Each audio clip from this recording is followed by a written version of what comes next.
Listen, I'm not sure if both of those ladies actually deserved to go home this particular episode, but I am sure that both of these eyelashes are hanging off my eye. But we're gonna do this review anyway.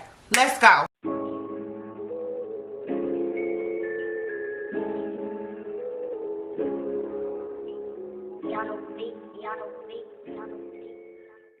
What's up, y'all? It's your girl P Hope, and I am back with another video. You know what I'm talking about? This is another week of Ready to Love. This is season 4, episode 3.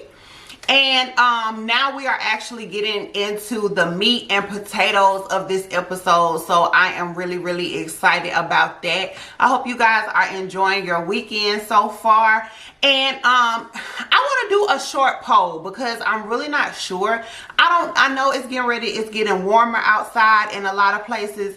So do y'all prefer these reviews to drop on a Monday, or do you like them to drop as close to the episode as possible? Like, I'm pretty sure it's going to be very rare if I ever drop a review the same night as the show, but I don't mind putting them out the next day. So if Saturday and Sunday works the best for you guys to do these reviews, then that's cool. But I know me personally, like the YouTubers that I watch, I just hit save. I put their videos on save to watch later, so that when I get to my desk on Monday, I have a plethora of videos to watch to get me through my work day. So let me know if that works better for you guys, and I might just even test it out a couple of times. I'll compare my weekend videos to my weekly videos to see, you know, just to kind of see how the algorithm does with that, because I kind of think that people are kind of just out and about on the weekend, so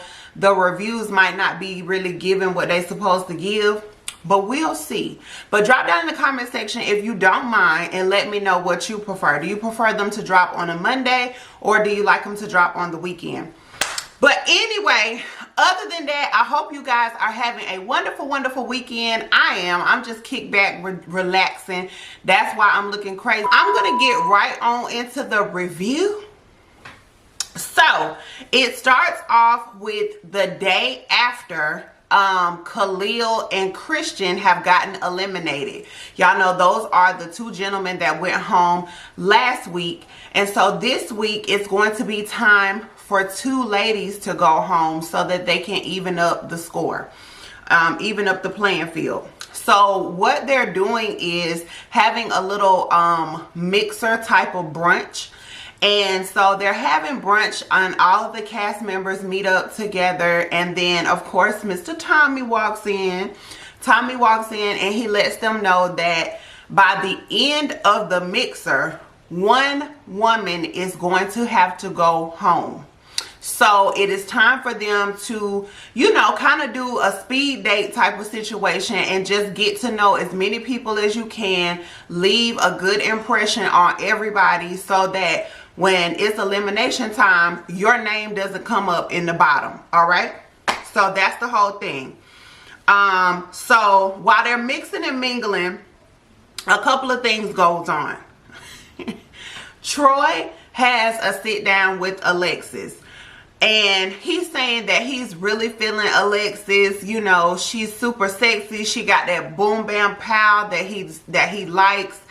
And Alexis says that she is feeling Troy as well. But she says that she gets a fake vibe from him and that he's just running game.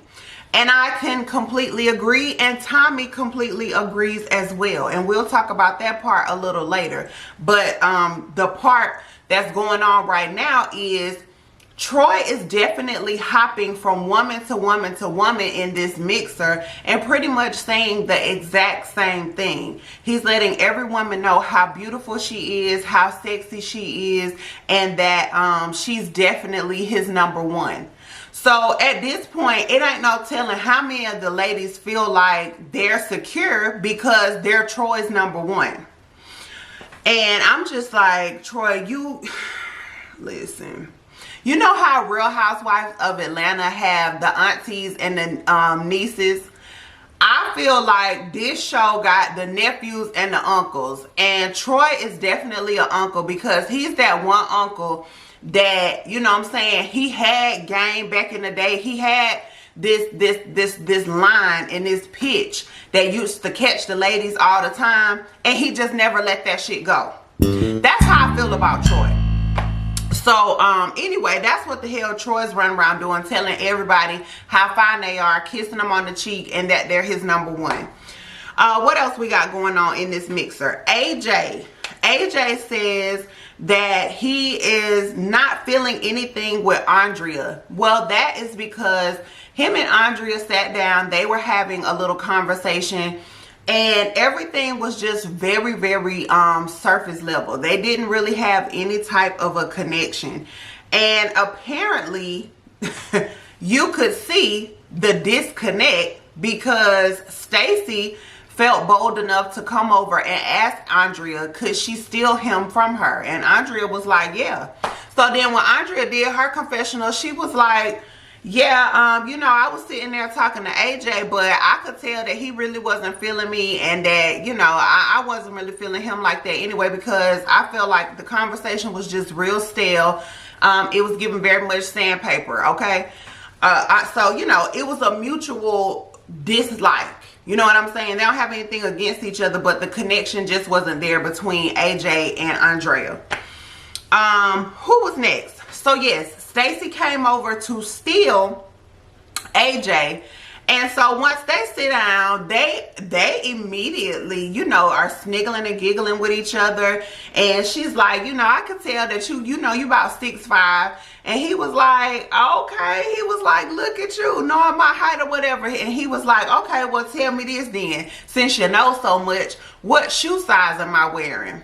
Child, Stacy glanced at that shoe for about 3 seconds, and she was like, you a 13. He was like, well, god dang. He was like, you know, but you good with the measurements, ain't you? And she was like, yeah, you know, I'm real good with measurements. So at this point, they're getting their flirt on, and AJ said that he was really ready to see where the conversation was gonna go. But unfortunately, all of that shit got put to a halt because Ida decided to bring her weird ass over in a mix, and not saying, can I steal AJ away from you? She said, can I join you guys?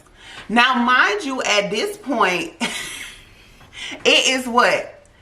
It's 8 guys. So I think, yeah, at this point, it was 8 guys and 10 women. So, you know, I can understand all the guys being occupied with someone else, but I would have felt weird saying, excuse me, I would have felt weird saying, can I join you guys? Like, what? And then, so she completely throws their vibe off by joining them because, like I said, they're being all fun and flirty and kind of touchy a little bit amongst each other. And then here she come talking about, oh, you look athletic, you look like you do this and you do that. Like, the conversation was real, real homegirl. She was giving me real little sister vibes, okay? So Stacy wasn't feeling it and AJ wasn't feeling it either. But of course they wasn't going to be rude and tell her like she needed to take her ass on somewhere. So, you know, they suffered through it. They suffered through that. David asked Tressa and Vernisha. He was sitting outside on a bench and he had Tressa on one side of him and he had Vernisha on the other side of him. So he's like, so ladies, tell me something. How do y'all feel about waiting until you're married to have sex? And both of them immediately looked at him like he was crazy, but he was asking a serious question.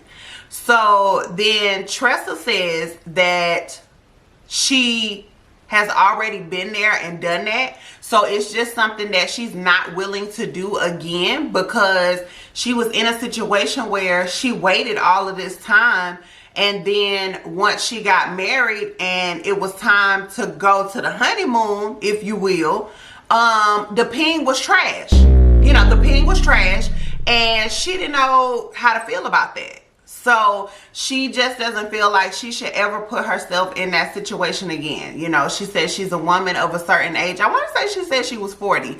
She's like, I'm 40 years old. I don't have time to hope and pray that, you know, that's gonna be sparks in the bedroom.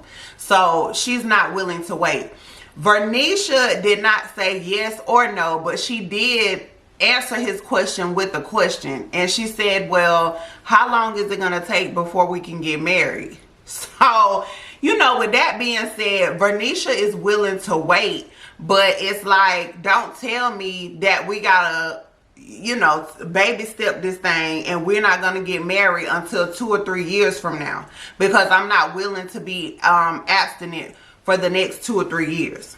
So that's pretty much where that conversation went.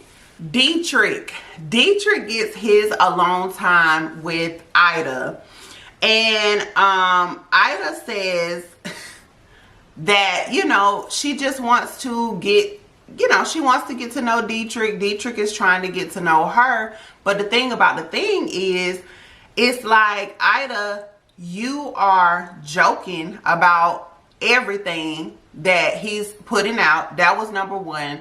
And then number two, outside of the joking, you keep cutting him off as he's speaking. So it's like, it's seeming like she's giving the vibes that you listen to respond and not listen to understand. You know what I'm saying? So it was a real turnoff. It was a turnoff for Dietrich, and it was a turnoff for me as well, because I'm just like, okay, girl, like, we over here trying to talk about, you know, what are your goals and what are you actually here seeking? You know what I'm saying? Are you looking for a friendship? Are you looking for a husband? Are you just looking for, you know, what is it that you're looking for? And all you can do is talk to me about cooking you some damn oxtails. Like, girl, what?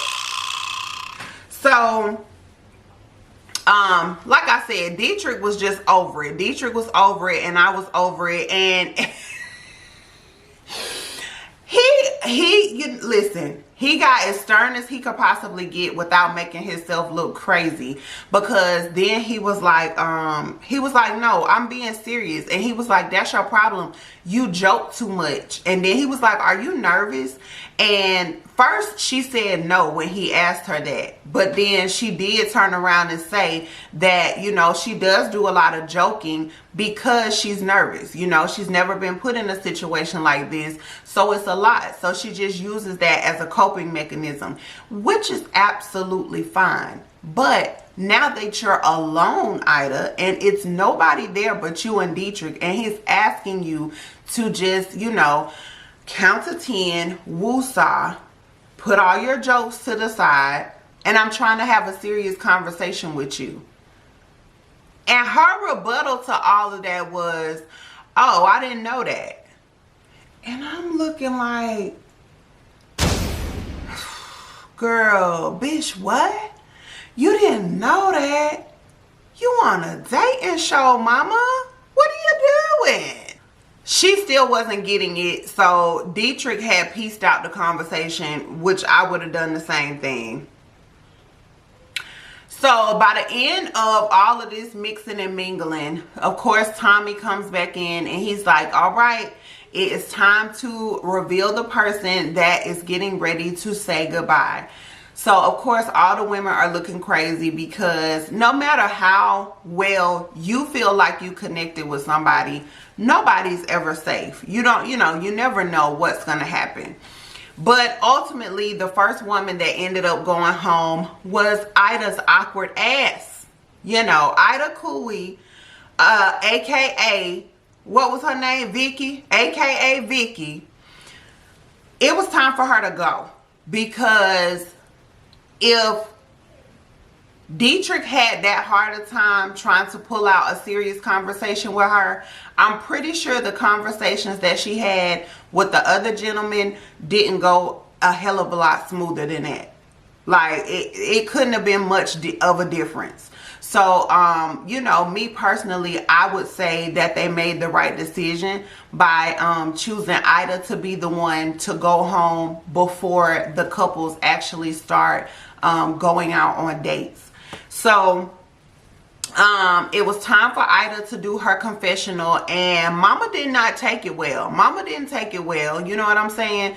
Tommy told her that she could have an opportunity to say her goodbyes, but she didn't want to say goodbye to anybody. She said she felt like everybody in there was fake, and that really all of them could kiss her ass, because you're telling me that I'm cool, I'm fun, I'm safe, whatever. Troy probably was in there telling her that he is her number one. And, you know, all of a sudden, her name gets called to go home. So she was y'all, Ida was tight. Ida did not know how to feel about being the one that was eliminated. And she was like, y'all keep asking me, am I all right? Hell no, I'm not all right. I told y'all last week, I think that, you know, Ida got something in her system other than water and the Spirit of the Lord. And I think that that has a lot to do with, and at this particular mixer, Ida was also full of mimosas. So, you know, Ida wasn't all the way there. And I think that even in a sober space, Ida is still not all the way there. So I will gracefully bow out and say that I was absolutely wrong about Ida Cooey. I done already told y'all, when I'm wrong, I don't have a problem saying that I'm wrong. So yeah, Ida Cooey done took her ass on, and we don't have to worry about her anymore. Okay, we probably will see her at the reunion or something. Whew.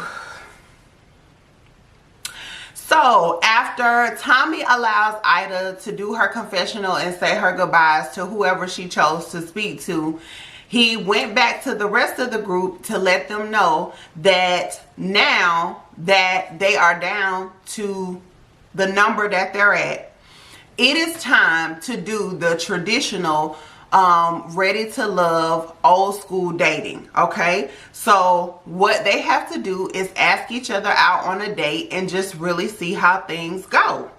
And I was like, yes, now we're getting into the show. So the first people we get is AJ. AJ goes out on a date with Alexis. They're on a date to make candles. Alexis is really, really feeling AJ. She said that she loves all of the tall chocolate bald-headedness about him, and she has named him her little chocolate drip. Okay, he is chocolate drip, and she lets AJ know that she loves hugs and kisses and touches. And AJ was like, oh, well, you know, if all that's the case, then why you so far away? And I think that Alexis took that innuendo to just really step this date up a notch. And anytime that she had a segue to make a sexual or sensual comment, Mama was sticking them in there. And at first, AJ thought that it was cute and that it was fun and that it was flirty. But after it kept happening, and you know, all throughout the night, he said that it definitely became a turnoff for him. So, and I can understand that, because I hate to come in contact with a man that does that. Like, why does everything we're talking about have to lead back to sex? You know what I'm saying? If we're talking about religion, you find some kind of way to incorporate it. If we're talking about sports, you find some kind of way to incorporate it. If we're talking about finances, you're finding some kind of way to incorporate it. It's like, listen, there is a time and there is a place for us to discuss sexual conversation. You know what I'm saying? If we're all grown, that conversation is going to come up eventually anyway. You don't have to keep hitting me with these subliminals and letting me know what you got on your mind. You know what I'm saying? You keep letting me know, oh, I wonder how long does, you know, they're sitting there doing the candle thing, and she's like, I wonder how long does it take before it get hard. I wonder how long it takes to get hard. And I'm just like, what? So at this point, AJ is trying to calm the conversation back down. So he was like, Didn't you say something about telling me you had like a church background or something? And she was like, yes. You know, at one point I was a first lady. She was like, but you know, I'm not going to hide, or I'm not going to be ashamed of my sexual side just because, you know, that is the path that I came from as being under the church umbrella. She said that sex is very important to her. And I mean, I don't see anything wrong with that, but I think that in a situation where you're out and you're trying to meet somebody, I do think that it is a such thing as putting it on too thick. Now, I do think that. So, I think that that's what happened with Alexis and AJ. Like, the attraction is there on both ends, but it's just like AJ is trying to figure out if that's all that you see in me. You know what I'm saying? You're wondering what I look like with my clothes off. You're not wondering, you know, how well of a father I am or have potential to be. You're not wondering about what my career moves are and what my goals are in life. Like, you're not worried about any of that. You worried about, can I break your back end or no? And so he's already had such a reputation of being a ladies' man that that's just not something he's interested in right now. So that was AJ and Alexis.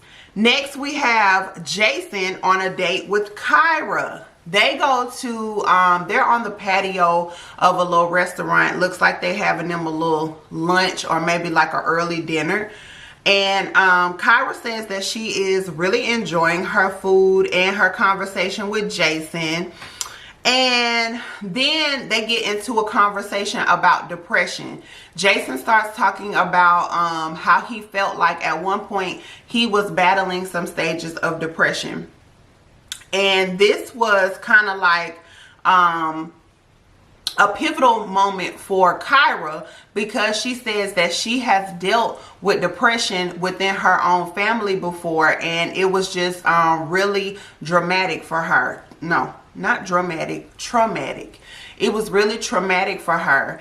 And so she just wanted to make sure that Jason is taking the proper steps that he needs to take to deal with his depression. So she asked him, you know, have you ever, you know, spoke with anyone in regards to your depression? And he was like, oh yeah. And, you know, they were very helpful and they helped me work through it and this, that, and the third. And so that was like a huge relief for her.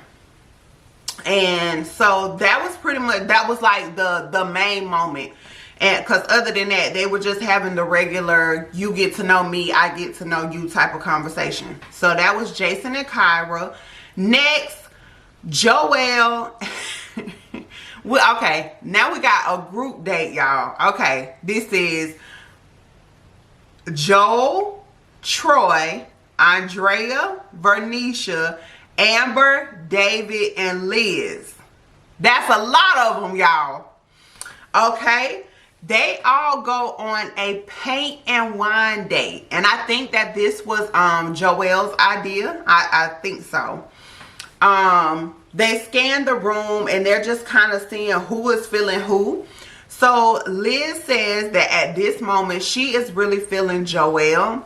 Now, y'all remember in episode 1, I think that was, no, that was last week's episode, we saw that Liz and David were sitting there singing together, and they had the connection as far as, you know, both having the church background or whatnot. But in this instance, Liz says that she is really feeling Joel. She told Joel to his face that, you know, he is just a really upfront and a cool guy. He has such a really, really great personality, and he is very, very easy on the eyes. You know what I'm saying? She didn't hold back letting him know how she felt about him.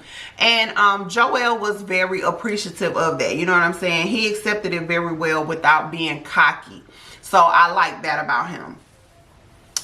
Who else? Vernisha says that she is also feeling Joel the most. She says that Joel is definitely her number one. And, you know, just even looking at the previews, the clips that they show us, and when they show us how Vernisha and Joel interact with each other, it seems like they've been together in another lifetime somewhere. But you know, so I'm really curious to see where things go between Joel and Vernisha. But at this point, on this particular date, Vernisha is saying that you know, she's feeling Joel, but she does see how Joel is moving around with some of the other ladies. So she needs to not put all her eggs in one basket, and she needs to do a little moving around her damn self, okay? But he is sitting up there on her list, okay? Let's see. Amber is turned off because basically Troy is sitting up here acting thirsty as hell, and he's telling Andrea that their first date can be in Paris because Andrea was asking Troy, like, you know, they sitting there painting and chilling. So you got Troy in the middle, then you have Andrea over here, and you have Amber sitting over here. Now they're all making casual conversation, and every time you see Troy talk to Amber, of course Andrea's looking, trying to figure out what's going on. And then every time Troy is talking to Andrea, of course you got Amber looking and ear hustling and trying to figure out what's going on over there. But Andrea just simply asked a question because she is a flight attendant. She said, where are some places that you would like to travel to? And so the subject came up of like Paris and France and Spain and all of this type of stuff.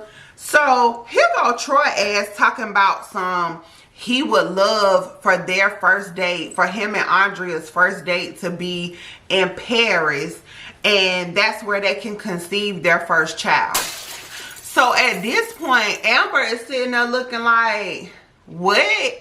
Conceive that? What? If you already thinking about making this lady your baby mama, then what am I sitting here for? You're wasting my time. David gets to have a conversation with Vernisha, and he wants to know, like, what are some of the things on her vision board? And she said, a ring. So at this stage in life, Vernisha is not looking to waste any time. And it's so funny, I told y'all in episode 1 that Vernisha looked like she was giving me rushy vibes. And so, you know, overall I still feel like Vernisha is a great woman. I feel like she's a great catch, and she is ready for love. But I need Vernisha to slow down. I just want to get to know you. Turn around. No, don't turn around. Because, baby, that thing, that pretty round thing look good to Bobby V and Joel and all the other men on the cast. Okay, honey? Because Vernisha is giving, is you know, she's giving it to the girls, okay? But, yeah. I want Vernisha to just pump her brakes just a little bit. But David did ask a question and she answered it. So, yeah, David, if you want to know what's on her vision board, is you or anybody's son walking her down the aisle. Period. Now we're on our second big group date. This group date is Dietrich, Chris, Jason, Teresa, Stacy, Alexis, AJ, and Kyra. They all go to a cooking class and a tasting.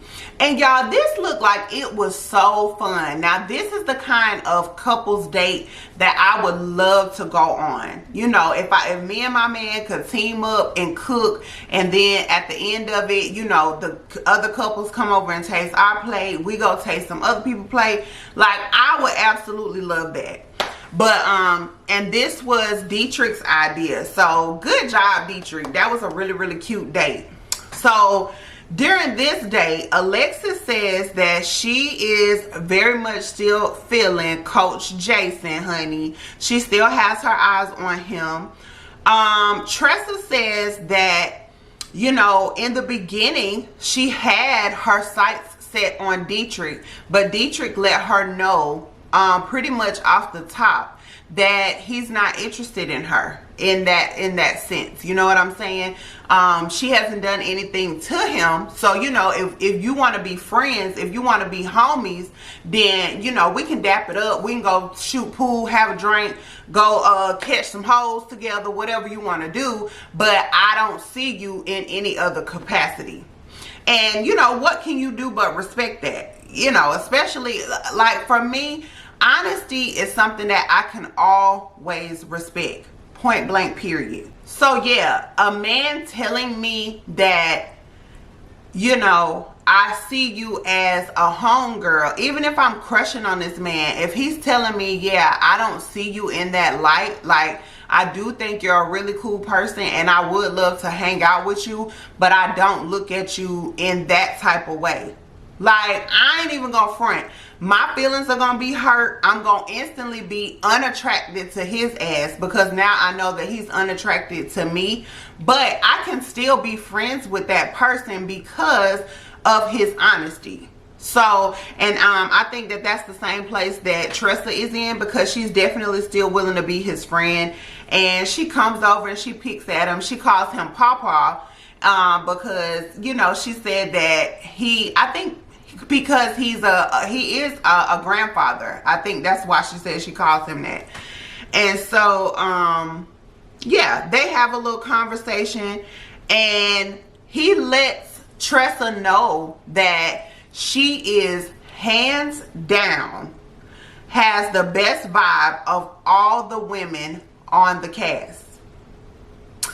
And Tressa said that, you know, it's a couple of ways that she could take that, because that could be a really, really good thing or that could be a really, really bad thing. But she said that she looks at it from a positive point. So after Dietrich let her know that she hands down has the best vibe of all the women on the show, he asked her, could he take her out on a date?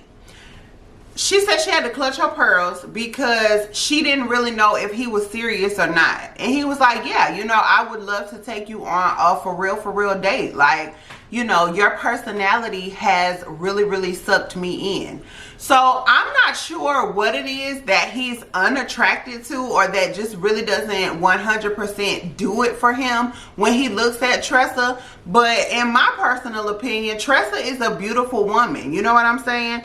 I know everybody has their thing. So, you know, I don't know if he's not, you know, not down with having a thicker woman or maybe a more bustier woman, because like I said, y'all, Tressa got a little bit of everything. You name it, Tressa got it. So, you know, everybody has their things that they want their person to look like or have or not have. So it just is what it is. But the point is, he spoke up. He let her know that, you know, I know what I initially said, but I want to take you out. Chris gets a chance to hang out with Stacy.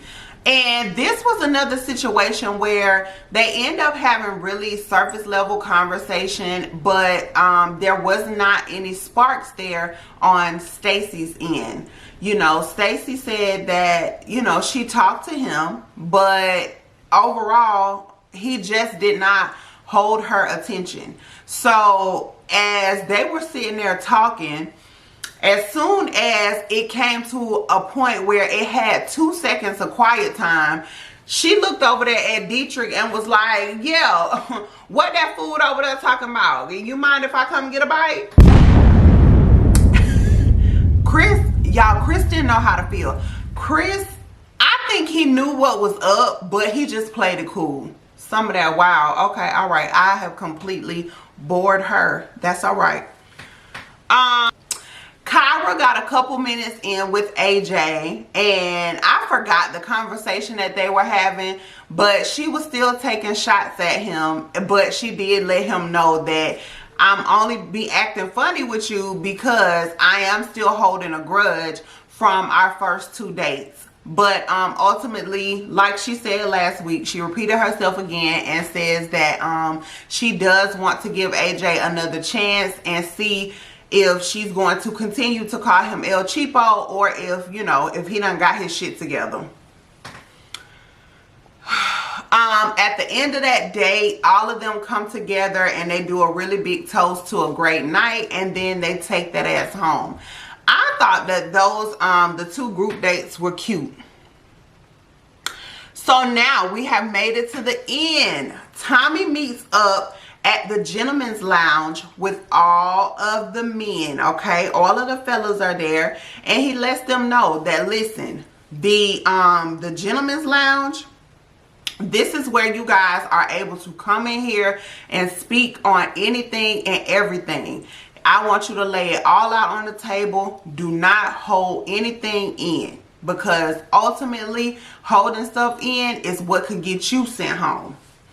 So Jason started it out, and he didn't start out by talking about any of the ladies.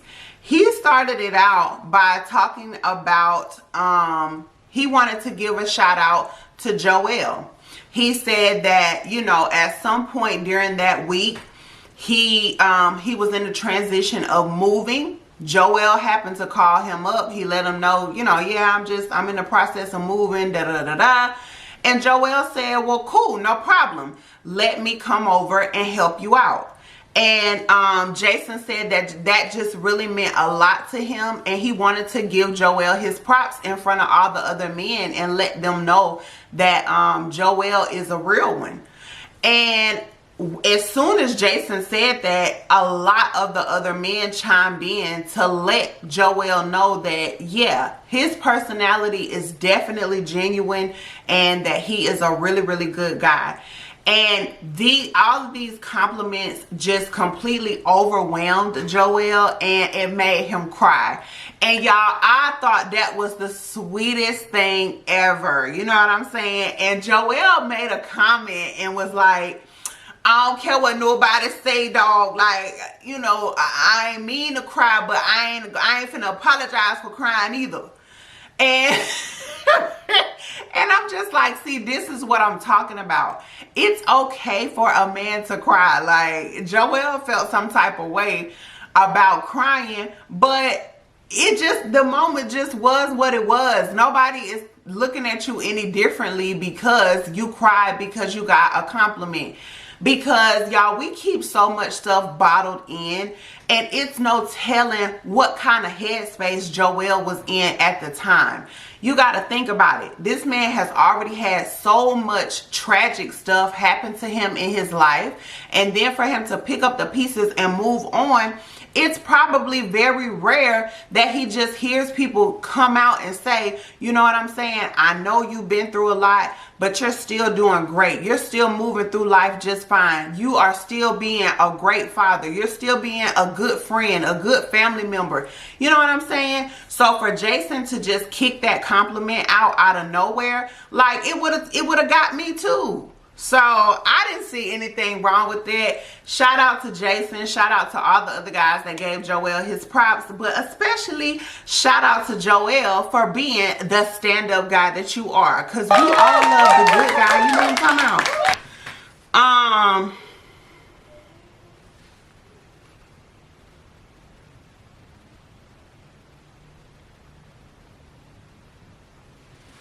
Now it's time to get into the meat and potatoes of how the men feel about these ladies. Okay, Dietrich admits that Teresa has moved from the very bottom of his list all the way to the very top.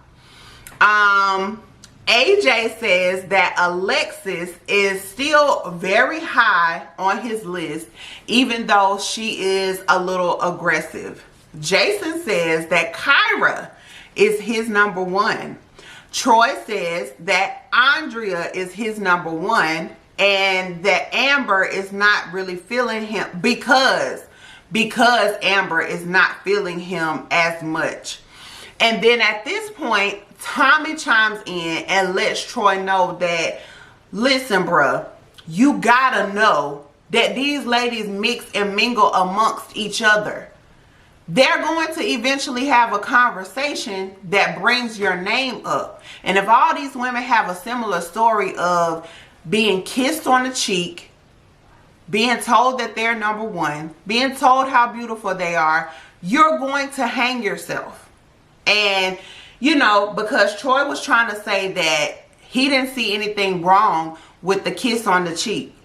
And so Tommy was like, well, do you feel like when it's a situation where you're enclosed in with 10 women, that it's okay to kiss all 10 of them? And he was like, oh, maybe 5. I said, all right. Uncle Troy, child. Uncle Troy.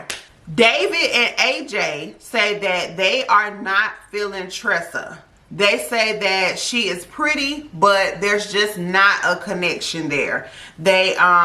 She gives them homegirl vibes. Okay. Dietrich says that he is not feeling Chrysanthemum and Kyra, and his only reason is because they're not feeling him. He was like, you know, it's just cut and dry. They're not feeling me, so I'm not feeling them. It's no hard feelings. Like, I'm not pressed. And, you know, who, like I said, who can't respect that? I'm fucking with Dietrich. If y'all ain't fucking with Dietrich, I don't care. I like Dietrich because Dietrich is a upfront and honest kind of guy. And I can always respect that. Let's see.